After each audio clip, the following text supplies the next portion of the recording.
Labvakar, dāmas un kungi! Labvakar, dāmas un kungi no Valmieras Olimpiskā centra. Erstelites divīzijas pusfināla 5. spēle. Izšķirošā spēle. Pieslēdzamies laukumam un hokejam, kas šovakar norisinās šeit, Valmierā. Bet ar to Vērnaus dod piespēles priekšu, neuztver to Priediņš. Cik skaisti nospēlē Žagariņš. Un te, kurri pārtā jau bija iespēja Krieviņam. Jā, bet ar to Kaktabuls aiz saviem vārtiem. Neprecīz piespēle.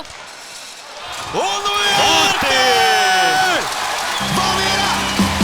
Valmierā! Valmierā! Valmierā! Un te Kalniņš saņem labu piespēli no Kamergrauža. Vēl vien labu piespēli. Meklēs vēl un atrod Kamergraužu. Bet tur Lukjanskis. Jā, vārtos un mums Garkalns patriotiem ir jāzac Lukjanskis. To es jau nevaru saprast, kā viņi iepriekšējo epizodi. Un tagad Kamergraužs paņem ripu piespēli apakaļ vārdu. Kas par izspēli? Valmierā! Valmierā! Valmierā! Valmierā! Kosmas! Kas par izspēli? Dodas uz otru pusi, tur bija pieslēdzies jau Friedenbergs pie tālā stabiņa. Tagad Friedenbergs ceļ augšā uz Zalamani. Zalamans met pa vārtiem, tur rikošets vārtu priekšā. Saglabā ripu Garkalns patrioti.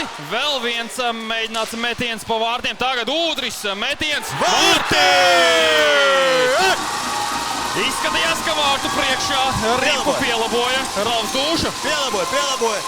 Jā, viņš arī ir priecīgs un nāk pirmais, 7. numuru. Līdz šim, man liekas, neviens vairāk mums nav izmantot šajā spēlē. Visi vārti gūti vienādos sastāvos. Cik man atmiņā... Vai otrajā periodā bija kāds noraidījums? Arī tas ir jāatcerās. Bija, kaut kas te bija.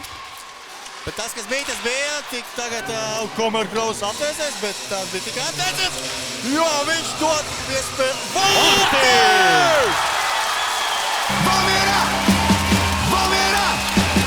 Valmierā! Valmierā! Un tas ir numurs 16. Rezultīvākais spēlētājs Valmieras komandā Ozoliņš. Sprukts izraida ripu ārā vai metīs pa vārtiem. Raida ripu tukšos vārtos. Valmierā! Valmierā! Valmierā! Valmierā! Edvards Ozoliņš raida ripu tukšos vārtos, kad stabloja 3 sekundes. Un jā, dāmas un kungi, apsveicam! Valmiera ir finālā! Pirmo gadu spēlējot Erstelites divīzijā, tiek līdz finālam. Nu skatīsimies, vai šis pelnrašīts stāsts turpināsies, jo nu... Dāmas un kungi, jāsaka, kā ir. Ja sprukts uz ledus, Valmiera uzvar.